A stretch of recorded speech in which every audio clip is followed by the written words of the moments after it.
Hello, everybody. I think I'm live once again. Thank you for joining me, assuming that you're there. I have no idea.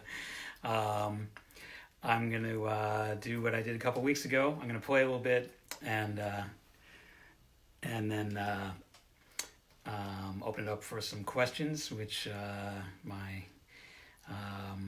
Facebook helper Jesse is going to help me with, and we will take it from there. So I was thinking of starting with I don't know. I was thinking about Sonny Rollins today, and Jim Hall, who I used to play with, and the first song from that record, The Bridge, is Without a Song. So that's what I'm going to start out with.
Thank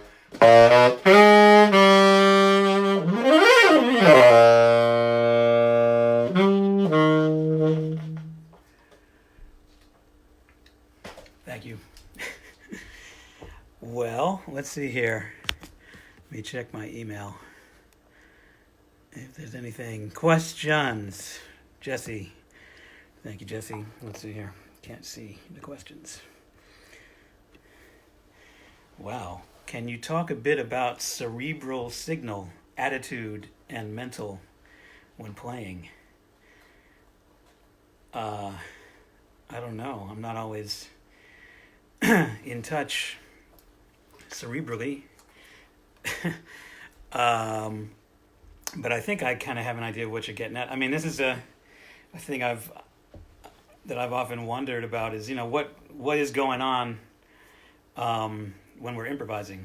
What is it that an improviser is doing? What are they thinking? Everyone wants to know, so what are you thinking when you're playing? And when it's feeling good, I'm not thinking anything. I don't have the feeling of thinking anything. Now, clearly there's thought, I mean, you're thinking about what phrase you're playing and then what phrase you're going to play next, and how that, the thing that you just played is going to affect the thing that you play next, and you're keeping track of the form, and you're keeping track of the harmony, and you're thinking about, what buttons you have to press to get what note. I mean, there's clearly a lot of signals that have to be, sent from the brain.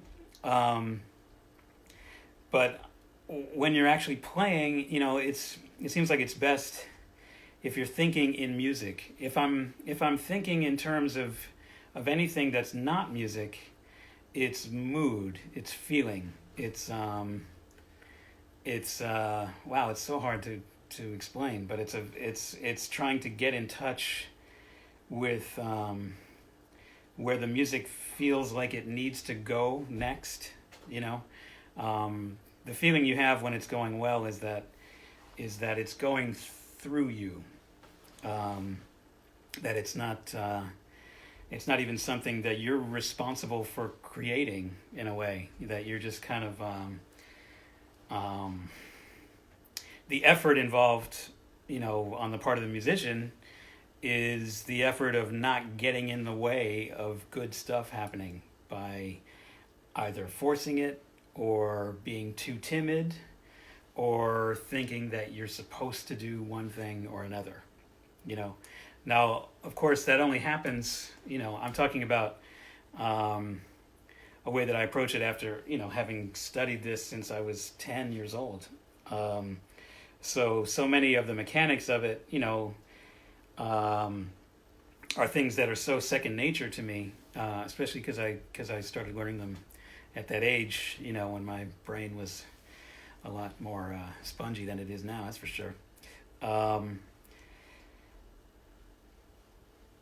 that I can forget about these things, and when I'm practicing, I'm bringing things into conscious thought. I'm isolating one thing and going, okay, let me work on this particular note. This note tends to be a little sharp, or or flat, or whatever. Let me remember that and try and make it a habit to play in such a way so that it's not. It's making things conscious and dealing with them. But then when I'm actually performing, if I'm spending the energy of even thinking about that, I've already lost the tiny fraction of a second thinking that, and the moment is already passing me by. So the idea with practicing is to get through all these difficulties in a way that you're not thinking about it. I hope that answers the question. Let's see. How do you exercise, if you do it, for the articulation, tonguing and pronouncing for fast and slow phrases? Yeah, that's a good question. It's something I've put a lot of thought into trying to get it to sound the way I want it to sound. it might be difficult for me to break it down into technically you do this with the tongue and you do this with the embouchure, because I go from sound, you know what I mean? I go from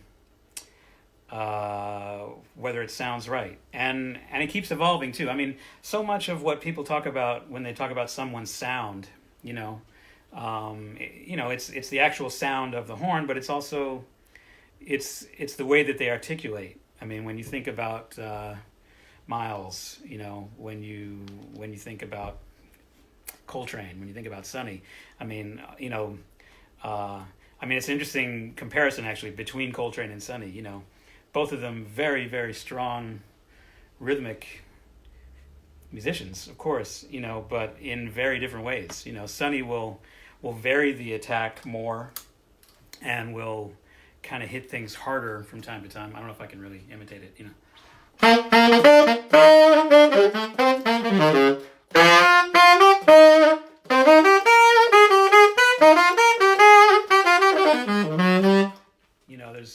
there's he doesn't always play that way, but there's a little more like setting off accents, whereas Coltrane tends to be more even,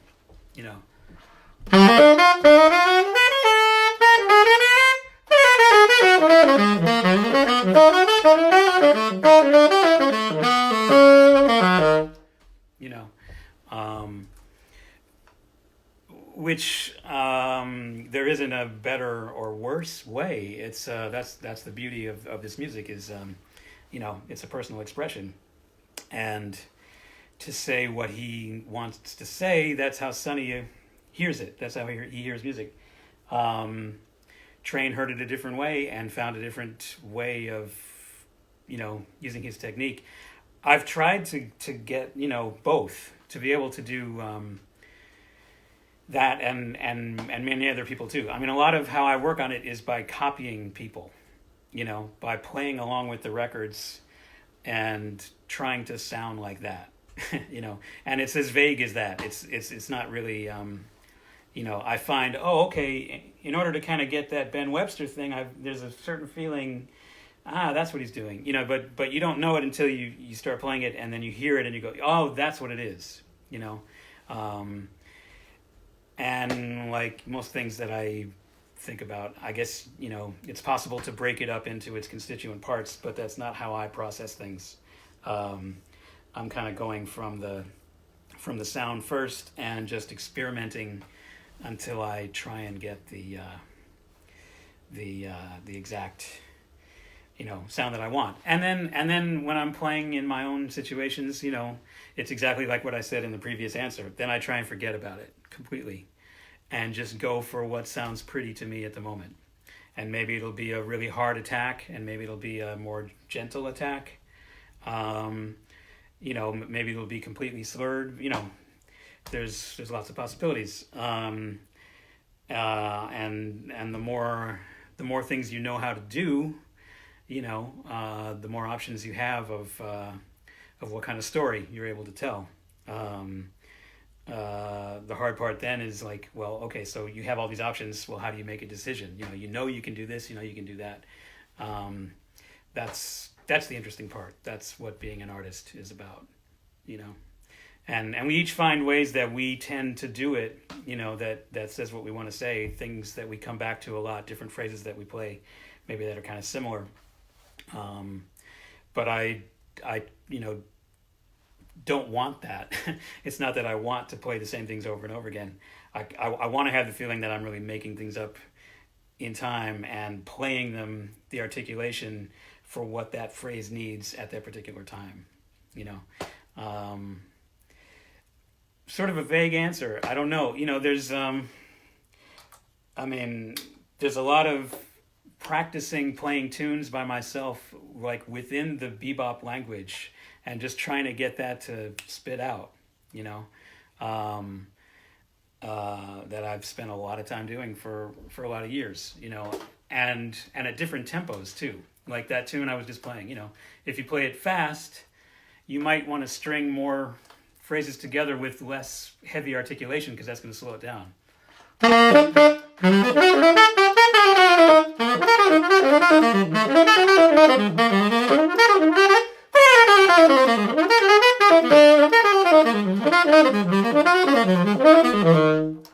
know, if it's slow, then there's time for a lot more variation, you know.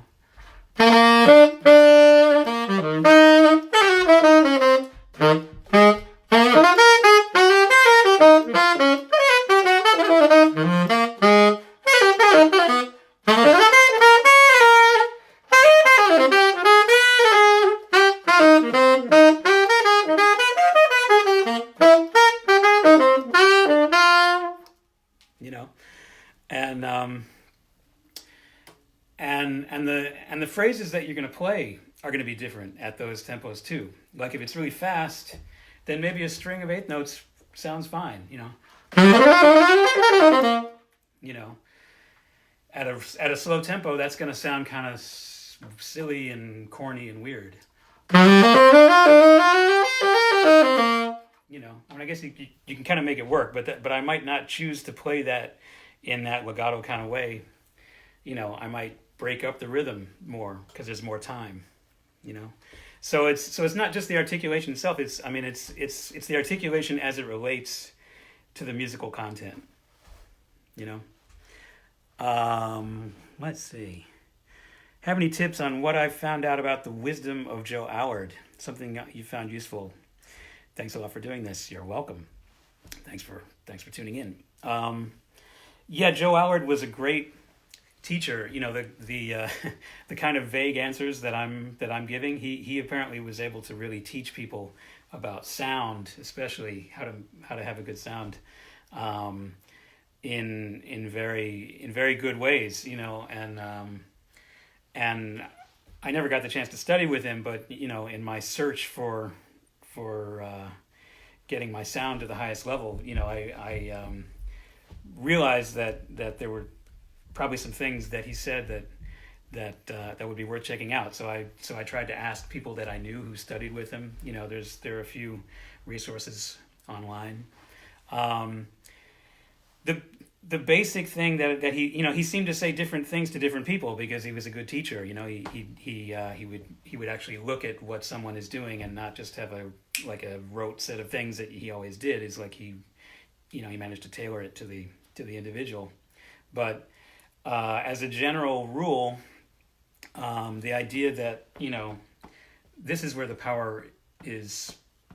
This is the muscle that the power ought to be coming from, you know, from the diaphragm, because it's a big muscle, you know, it's a big, powerful muscle, and sort of like an opera singer, you know, that's where it's coming from. That's where the air is coming from, this deep place in the center of your body, you know, so that you don't need to have tension anywhere else, you know.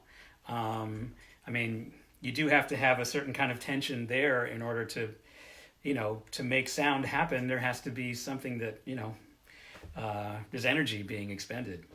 But if it can be coming from a deep place, then, you know, you don't need to do all the little weird things that kind of constrict it. Like, you know, you see saxophone players do this kind of stuff, you know, that if you can really keep that open and, you know, just stand up straight, I mean, you know, and then you just kind of, there's a way of kind of voicing the notes that he would talk about, you know, about, again, as if you're singing them, you know, that you don't really need to adjust anything in particular. You just have to hear the note in your head, and then you're, you know, all this stuff will kind of go towards that right amount of, you know, if it should be smaller or larger or whatever, you know. There's an interesting idea that he had, which I don't always use, but I think I've gotten it into my playing to a certain extent, where he would say to put your the back of your tongue against your top teeth, you know, which in effect what that's doing is it's making the mouth cavity, like instead of just the whole big mouth, it's making the air go around, you know, go into a smaller thing that's right around the tongue. So it's a bit like having a baffle and a mouthpiece, you know, that makes the air shoot faster. It's an idea of having the air shoot faster as it goes into the mouthpiece, so that you're getting a more focused stream of air right at that crucial point where the reed is vibrating. There's a lot of stuff about not moving your embouchure, which I realized that for a long time I didn't even, even if I was just playing like a minor third, I was realizing if I watched myself, I would see that I was always making an adjustment, and then I realized that that's not possible. It took a long time for that to be comfortable, and whenever you're playing accents, you're always going to move this a bit, but when I want to have that real smooth kind of thing, it's nice to have the ability to not, to keep this the same. Gives more evenness from the bottom to the top of the horn. Let's see if I can demonstrate.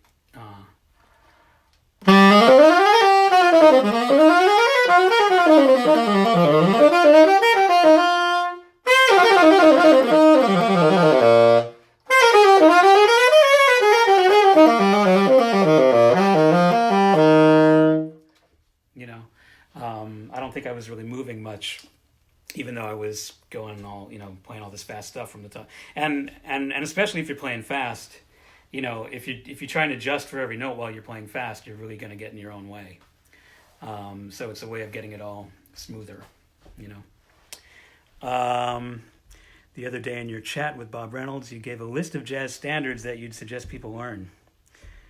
Have a similar list of blues heads or bebop heads? I don't know. I mean, the blues, usually it's a blues. I guess there's variations on it. Just getting familiar with a lot of music and learning how to actually, what those notes are and how to play them. I mean, yeah, it's just learn all of them you can. Bebop heads, yeah. I mean, there's certain ones that people call more often than others. That's for sure. Ornithology, anthropology, groove and high, whatever. But there's lots of other ones too, and it's worth just learning them by ear. If you there's some like Charlie Parker record, just like write down all the melodies. Or learn all the melodies by ear, or I don't know that I've ever actually done that, but as time has gone by, you go, oh yeah, how does that one go, right? And those bebop heads are often hard to memorize because what gives them that character is that they're not, that they're very surprising, that one phrase, it'll connect to the next phrase, but in a very oblique way. That was part of what they were doing, is kind of weeding out the sentimental, obvious choices and going for something more like oblique. So it's a bit for the initiated, but it doesn't have to be appreciated that way. I think if you really listen to bebop and get the heart of what it is, that's part of the message of it, is like, that that the world doesn't always move in a nice linear way that makes sense, and that was part of what it was trying to express. It makes them harder to memorize, but maybe that much more valuable to do. So I don't know that I have a list, but learn everything. Not that I have, but you should. It's not fair, is it? Wow, there's a lot here. I think I'm gonna maybe not go through every one here. Yeah, okay.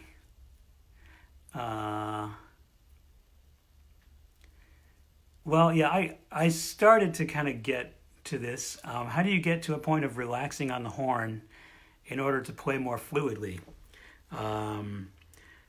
Reducing physical tension so that you can play faster tempos.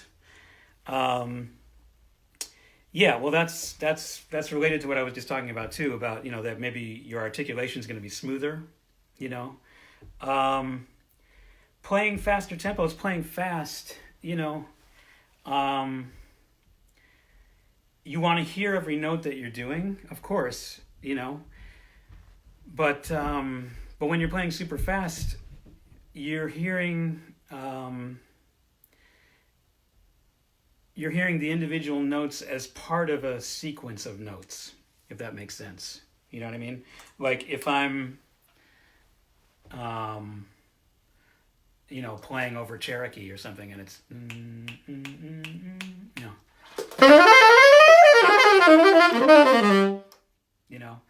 I mean, I am hearing every note, but I don't remember what I just did exactly, but instead of thinking, I'm thinking that it's a phrase,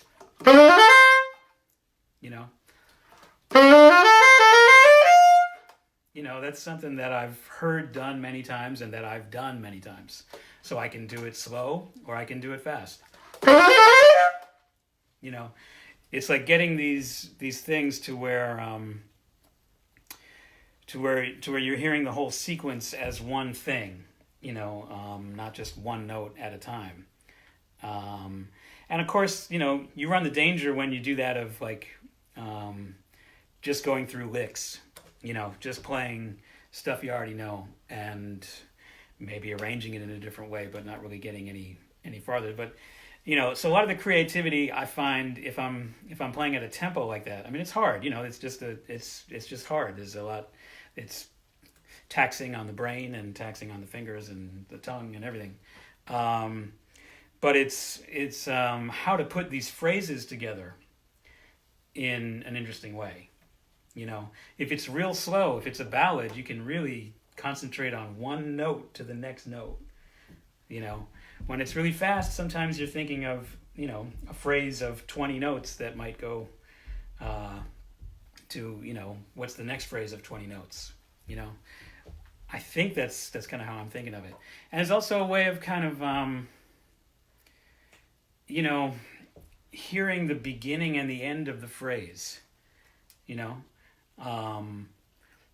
concentrating on how it starts and then where you want to end it. Because that's especially the ending. Like you can kind of tie everything else together. You can do a bunch of stuff. If you have the shape of the end of the phrase, if you somehow are aiming for something, then you can get there in all kinds of different ways. And again, this isn't something that I'm like plotting out ahead of time. Let me see if I can give you an example. I mean, I sort of ended that phrase, but what if that's what I'm aiming for, that it's going to end with that phrase.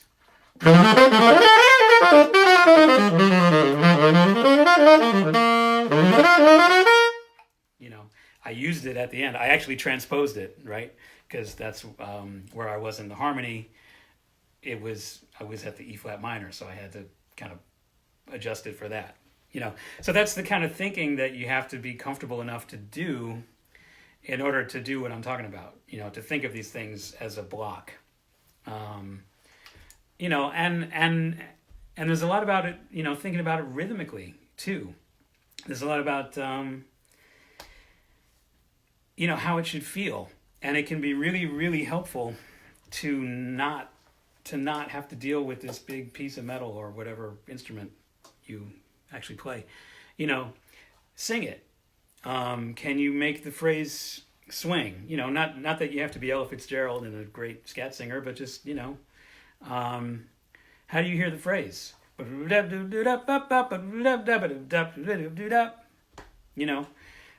That's a way of kind of organizing your thoughts. Like, oh, what is it I want to sound like? What's the, what do I want the articulation to sound like? What's my sense of phrasing? Before you have to worry about the notes and before you have to, get through all the steps of being able to do it on the horn. If you don't have it kind of conceived in your head, it's a lot harder. It's a lot harder to, to make it sing once you're actually playing the horn, I'm going to answer one more quick question and then play a tune and then keep going. how do you approach practicing without saxophone? That's an excellent question. I mean, to some extent, especially when I was like in high school, I remember, I felt like just notes were just in my head just all day. I'd be sitting in school and, trying to pay enough attention to, to do okay and answer what needed to be answered. But I would just realize that in the background, no matter what was happening, I was thinking, oh, this connects to that and that, like I was putting all the pieces together in my head. I didn't even know how to stop it. Really, it was just kind of just constantly there. And I imagine there's probably a lot of that I still do, and it's such background noise to my life now that I don't even think about it. Imagining sounds in your head, imagining tunes, imagining what you'd improvise over the tune, hearing the relationships of the notes, thinking, okay, what does a fourth sound like? There's that kind of thing. And then there's also playing other instruments. I mean, I've spent a lot of time playing other instruments, especially the piano. And that's a big, big, big influence on how I play the saxophone. If I didn't really have the architecture of the music in my head, especially from the piano, where you can just see it. It's like this note is lower and, this one's higher. Like it's a very direct, thing that you can look at how intervals are exactly correlated to how many spaces are between, how many, if it's a third, that means there's this particular number of notes. On the saxophone, it's, it's not nearly as intuitive that way. It's like, it's all these weird fingerings. And the fact that you can play more than one note at a time on the piano, then you can hear, like what I was talking about these, hearing groups of notes together, like a lot of times I'm thinking about voicings, So if I'm playing something fast, it might be that I'm kind of hearing the voicing in my head, like I'm imagining what it would sound like to be at the piano playing all the notes at the same time.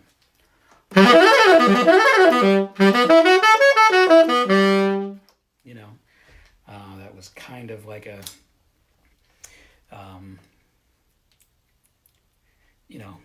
concert G major 7, sharp 11, but it was basically voiced as, G, B, E, like a kind of an E minor triad in first inversion, and then an F sharp minor triad on top of that.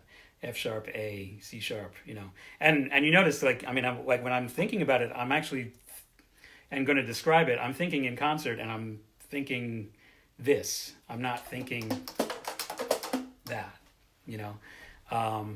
so that's a big influence on how I, how I approach music in so many ways. The piano has been a huge help, and not just the piano. I mean, drums, definitely playing the drums, trying to just get it to feel right, and to imagine when you're playing drums, imagine that you're playing with a saxophone player. What kind of saxophone player would I like to play with? What would it be fun? What would I want to hear from a saxophone player if I'm the drummer? What would I react to? What would make it difficult for me to hook up with? What would make it easy? What would be interesting? So you think about it from that point of view. And it's also, especially on the drums, a lot of what you're getting at, because it's these big movements. It's not like this. It's, that. And it's, hitting things. It's a bit more of a dance almost. Like you're feeling your whole body involved in making it, including your feet, so it makes you think about music in a different way. I think all these things are really, really useful. Playing the bass, definitely thinking from the bass is very, very useful. Thinking from the bass line, thinking from the way that the chord progression goes as a melody in the bass, and also ways of maybe walking a bass line, making up a bass line. These are things that can all really help you, even if you're not, trying to be a virtuoso at these instruments. It gives you another angle to approach music, and to understand it, and to imagine what it is that your role is, you know, when you're playing with other people, especially, you know, which hopefully, you know, we'll be able to do sometime soon. I know I'm going nuts. I miss it. Because that's where the real fun is. It's like, you know, how do I react to what's happening?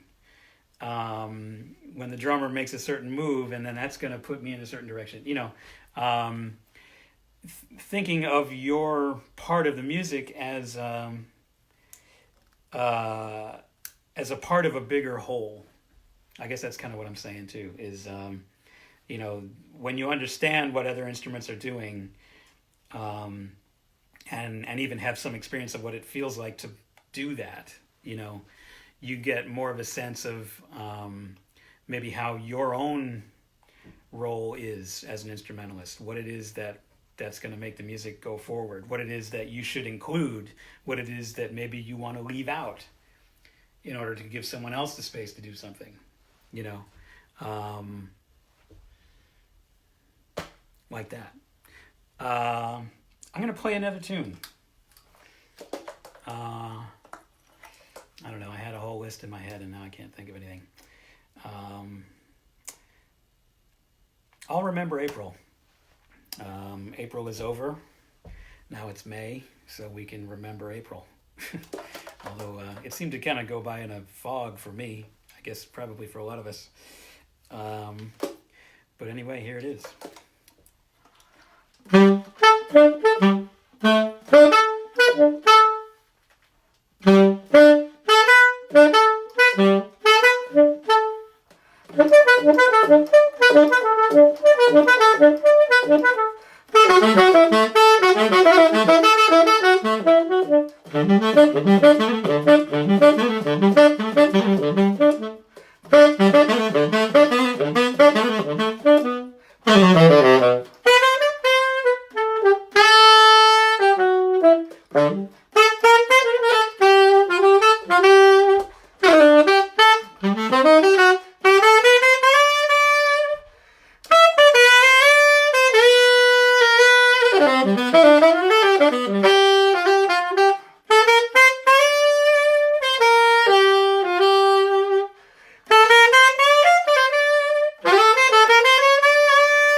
April. That was April. That was interesting. I started, I went a few different places. I started playing it kind of in 3. And then after that, I started playing it in A flat. That's a tune. That's probably one of the first tunes that I ever learned. So I've been playing it in the key of G for many, many years. And it was interesting for a minute to play it in A flat. I don't really know why it is, but every key kind of has its own personality. And I started playing it in A flat, and I thought, wow, I'm remembering April in a whole different way now. But as the case may be, oh my God, there's so many questions. All right, I'm probably just gonna go for a few more minutes and then wrap it up. But let me see. Do I think in B flat or concert? Well, that's what I was just talking about. I think of the notes as the notes. If I think of a B flat on the horn, I'm thinking of a B flat. But I like to think in concert. I generally like to read concert parts. I don't even know why. Really, I feel like I'm playing the same music as the rest of the band or something. But I've just kind of gotten used to that. It's if it's really fast, then it's useful to have the notes written in B flat. But in general, I like it in concert, and oftentimes if I'm given a B flat part, I'll start playing it as if it's a concert part, and then realize, oh my God, I'm a whole step too high, So, that's an easy. Let's see. Talk about classical repertoire and how you approach it. I never spent that much time on studying the classical saxophone. You know, I remember like when I was in high school, I remember playing the Creston Sonata. You know, the whole classical world and the sonic thing that involves, you know, was always something that was a bit foreign to me, and not a big focus of my energy. But classical music and studying classical music has been a big focus of my energy. You know, I think I might have talked about this last time that I did this, was you know, checking out the whole history of classical music. I mean, that's so much of what jazz is. You know, it's a combination of these different influences from, you know, and one of the, I mean, thing that makes it, you know, so incredibly special for what it is and the history of it is the African rhythmic language and approach to I don't even know how to say it, but you know, that feeling of it, you know. But European music is a big part of what jazz has always been too. You know, marching band music. You know, I mean, it's always been kind of based on that, and all of the best jazz musicians have always been checking out what's going on. You know, there's an interview with Charlie Parker where he talks about that he wants to study with Perez. You know, which I can't even imagine. I wish that had happened. I wish I had. Wish we would all have been able to hear what Bird would have played over Varese, you know, or what he would have written. But definitely, you know, Ravel and Debussy. I mean, you know, it goes back to Gershwin too, and Aaron Copland. You know, everyone's always been checking out each other. You know, I think that's what happens in music. There are these divisions, and there are different approaches. You know, but musicians who are just interested in music are always kind of checking out what each other's doing. You know. As far as what I play on the saxophone, what I really enjoy playing is Bach. You know, there's just something so nice about how everything fits together, and so nice about how, as a single line instrument, you know, you can hear how the harmony all works. You know, I mean, as amazing, as perfect as Mozart is, you know, these melodies are incredible to play, you know, but he leaves something for the bass to do. You know, Bach would write these pieces for solo instrument, for solo violin, for solo cello, you know, that would sound complete with just one person playing it, and also the intervals are so nice, and the movement is so nice, and it just feels so good to play, and it gets you to focus on intonation, on evenness, on you know, on the forward motion of the rhythm of it. There's just so much about it that's really, really nice. That's usually what I go to if I'm going to play something classical, which I don't do that often, but sometimes that's what I want to do, you know, and usually that's where I would go. Well, I'm getting overwhelmed here, but I'm just going to look through here. Pardon me for a second.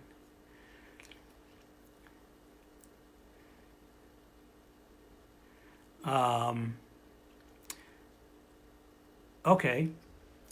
Can you share with us a special situation or anecdote in your life that was difficult during the learning process?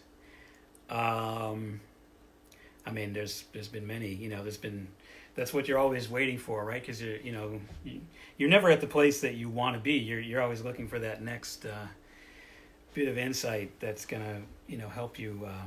That's gonna help you grow. A story that I often find myself talking to students about involved the first time that I went on the road with Paul Motion, you know, and I was I guess I was maybe 22 or 23, something like that. I had just come off the road from playing with Steely Dan, you know, which was a completely out of the blue situation that was amazing to be involved in, but I also felt that it was a bit limited in terms of what I could contribute, and that maybe that's not what I should be doing, and I got a call from Motion to go tour Europe. So I turned down, that's kind of when I stopped playing with Steely Dan. I ended up doing some things, again with them later, like around the year 2000 or something, with the Two Against Nature record. But at that time, I left, to go play with Paul. I was like, well, this is a smaller, it was with the Electric Bebop Band. It was with Kurt Rosenwinkel. I think on that first tour, I think it was Kurt Rosenwinkel and Brad Shepik and Steve Swallow. Josh Redman did the first half of the tour, and I did the second. And I think we might have played a couple nights together. Anyway, so this is like 1993, 94. And I was really excited to play with Paul, So I remembered, feeling like I wanted to be able to hook up with him and, do some rhythmic things and see how he'd react, And the first night, it's okay. He's kind of not reacting. He's just kind of playing the beat. He's not really doing much. I'm like, wow, I don't know if he likes what I'm doing or not. Maybe I'm, it's not enough, or I'm not sure.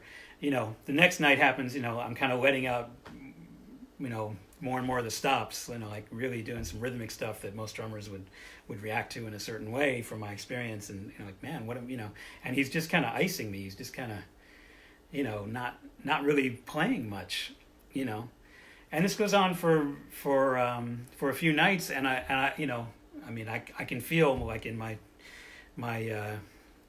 22, 23-year-old self, is just getting more and more insecure, like, man, what is it I have to do? I don't know if he likes what I'm doing. I don't know if it's working, and after a few nights of this, I finally came in and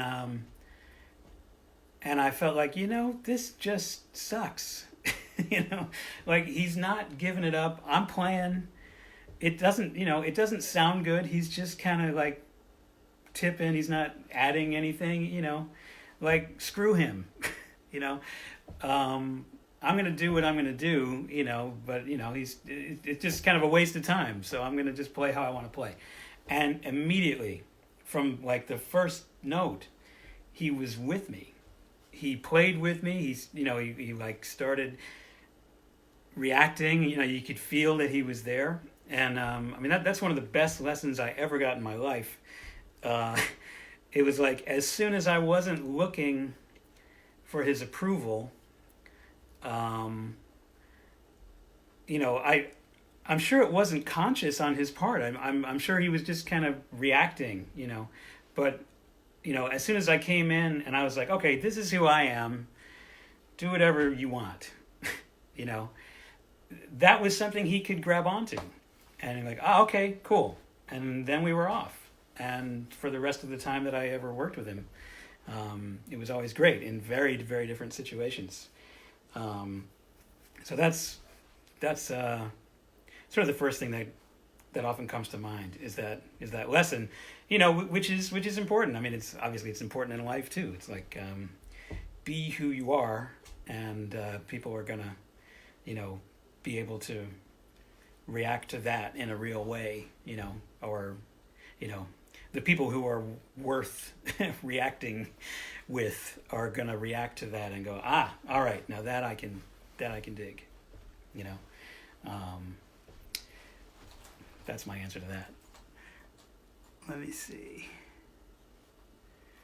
Wow.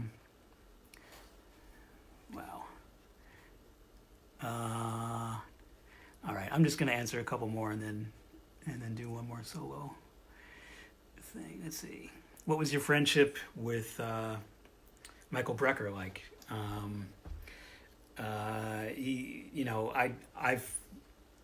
I feel like I was so nervous around him because he was Michael Brecker and his playing was just, at such an unbelievably high level. I was kind of reluctant to take up his time in a certain way, but he was extremely kind. He was an extremely kind person, and very, very humble. I mean, almost to a ridiculous extent. I think maybe that's how he got, such incredible technical perfection together, is that, it just wasn't good enough for him, but the willingness he had to share his knowledge, and just the just like a generous person, that was a part of what I was thinking of about the Joe Howard thing, is that, I knew he had studied with Joe, and I really had some questions for Mike, about very specific saxophone questions about, how he got certain sound things together. I know, there was a specific kind of setup that he had to use because he had a problem with his neck, and he had to use a setup that wasn't very resistant, which is one reason he didn't use an auto-link, which I use, because I like that resistance, which isn't really as efficient as what he was using, but, there's other stuff in there. But anyway, I never really asked him about it, like, as I said, because I was just reluctant to take up his time. And then he was gone, which I never expected in a million years. You just feel like, oh, these people are going to be here forever, that was a lesson too. It was like, well, go ahead and do what you're going to do, and, get involved. But the times that I did share with him, we really did have some great long conversations. The main takeaway was just what a really super kind human being, which, all my heroes, when you meet them, people that really, really affect you musically, and then you realize where they're coming from as a person, and you go, oh, okay, that's where that is, in a totally different way. Ornette Coleman, extremely generous person. I first met him, bizarrely, he was being managed by the same manager who managed Red Rodney, right? And I got a call to go up to his studio space and meet him. And this, I was like 18 or 19, and I really wasn't that familiar with his music at that time. It wasn't really a big part of what we were doing in South Carolina. I just never really had checked it out. I knew who he was. I knew a little bit about it. But I went and met him, and I showed up, and I didn't bring my horn. He wanted to play, and I didn't even think. I just kind of showed up, and he didn't say anything about it. We just talked for hours, and I didn't understand a lot of what he was saying. That's for sure. It was clearly that he had some point of view that was kind of blowing my mind. I was like, first of all, I was like, well, does this make any sense? I don't think this makes any sense, And then he'd kind of tie it together, and you'd go, oh my God, that's brilliant. That's unbelievable. Which is kind of how his music is, right? So, and I realized, like, he just spent his entire day talking to me for not getting anything from it, not anything, just to kind of exchange, And I remember telling this story to Joe Lovano years later. I was like, man, I always wish I had brought my horn, and Joe was like, well, why don't you do it now? And I was like, wow, you're right. So I got in touch with Ornette and or his management. I showed up at his apartment.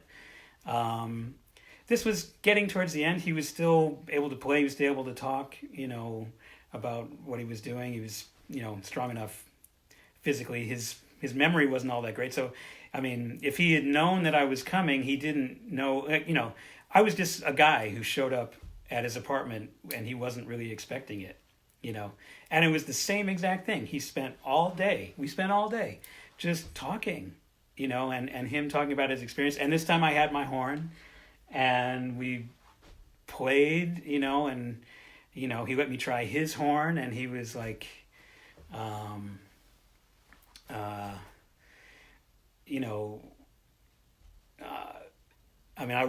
really wish that I had some of this documented on tape. I didn't record any of it, but I remember him saying, okay, can you just play a scale? I was like, oh, okay, sure, you know.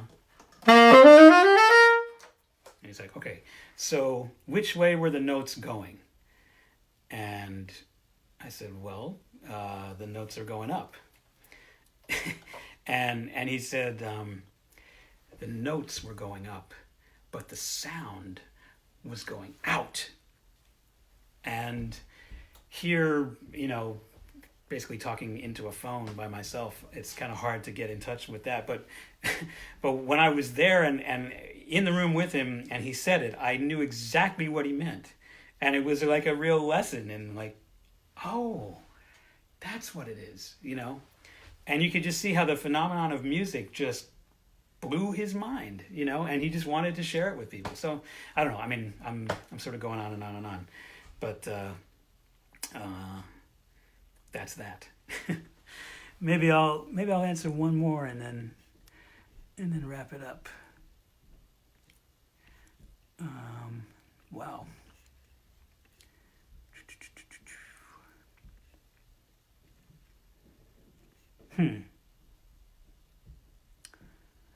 Well, okay. This is kind of a strange thing to talk about, but maybe now is the time to do it. Where was it? Have you known a long period without playing music by wish or obligation and felt okay with it? I guess maybe some of you know. I don't know how known this is, but when I was in my mid-20s, I got this. I had a serious problem with my inner ear on my left side, and I was getting dizzy spells that were so bad that, you know, like I couldn't really stand up, much less play or, you know, go anywhere. And also, you know, like my hearing was going up and down. And I was going on the road through all this, you know, and just hoping for the best, but it was an incredibly stressful time. You know, and then I had a couple different surgeries on my ear, which actually did not help. But those periods after the surgeries, I mean, I guess I was playing piano, you know, I could play other instruments, but for at least a couple months, maybe longer, you know, I didn't play the saxophone, which I started playing when I was 10. So that was and you know, it becomes a big part of your identity, for better or worse. I think as I've gotten older, I've kind of, you know, learned that's not, that, you know, not to make it so much of my identity. It's something I do. But maybe that's part of the reason that I was going through this issue in the first place. I don't know. But it forced me to really take time off, you know. Definitely not by choice, because I'm just kind of I'll just keep going, you know. I just really enjoy the whole process of it. And it gives me such a way to release my, you know, feelings, and something that I enjoy working on. So that was definitely not by choice, but it was interesting, you know, getting back to it after not doing it for a long time, was so incredibly magical. I have to say, it was. I mean, you know, it kind of made it worth it in a certain way, that because it was just so amazing to me when I picked it up again that I knew how to do this thing, you know. I was like, wow, I can't believe, wow, you know, I haven't been doing this for months, like, and it's there, and it made me appreciate music more, you know. And I really wanted to hold on to that feeling.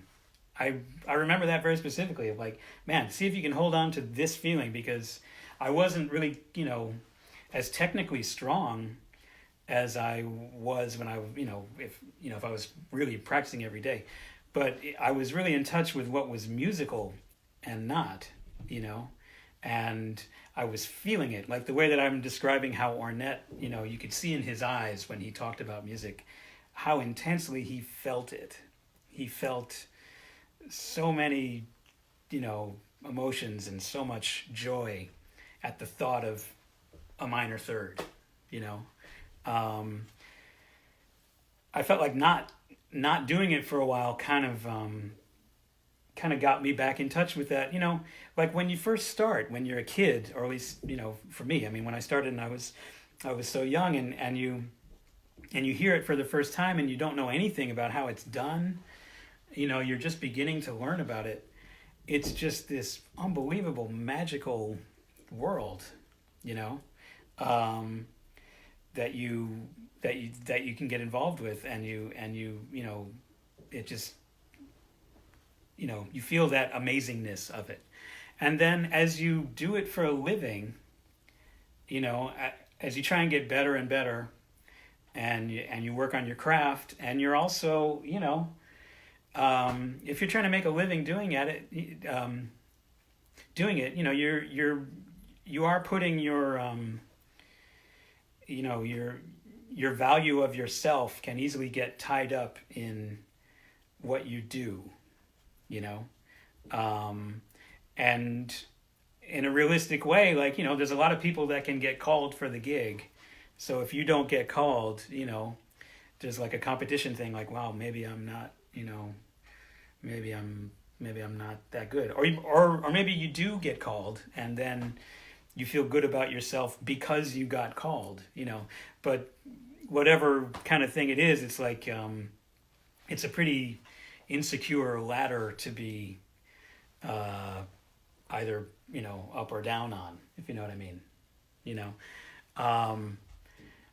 So I guess what I'm trying to say is that after a couple months of not playing, the wonder of it hit me again, in a very special way that I try and remember to hold on to.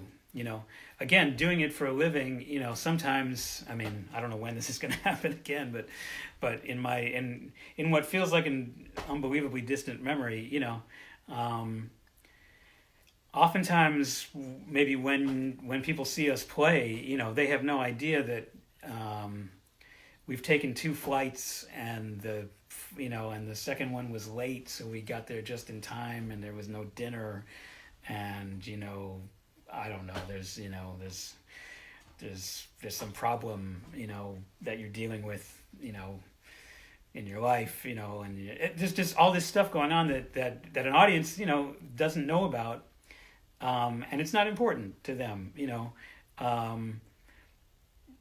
The big challenge as a musician is, wow, how do I, leave all that behind, and also leave all the insecurity behind? Like, is it good enough or not? Like, don't even worry about it. Like, like that just gets in the way of expression. That gets in the way of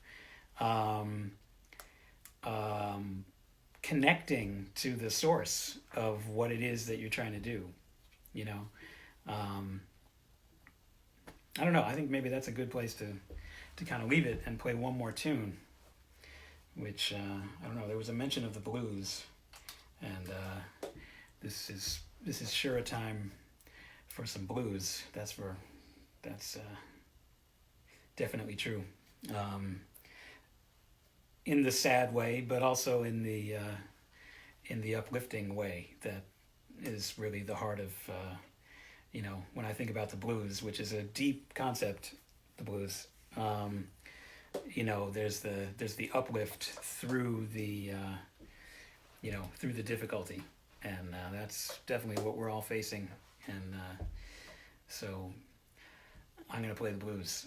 Now somebody asked about blues heads. Now I'm gonna have to think of one, or I guess I don't.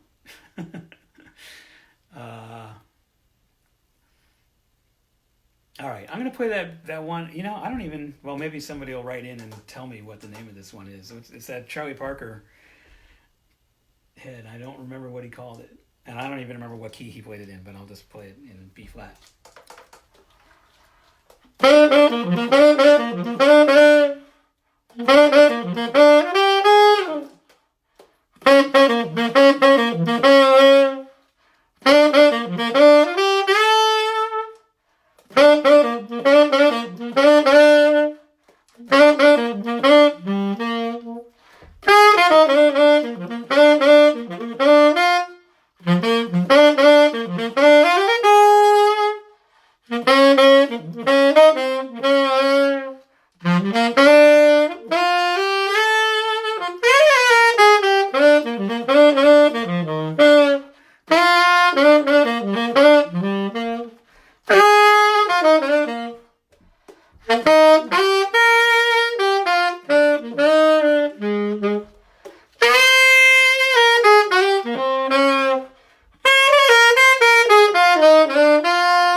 Thank you, everybody.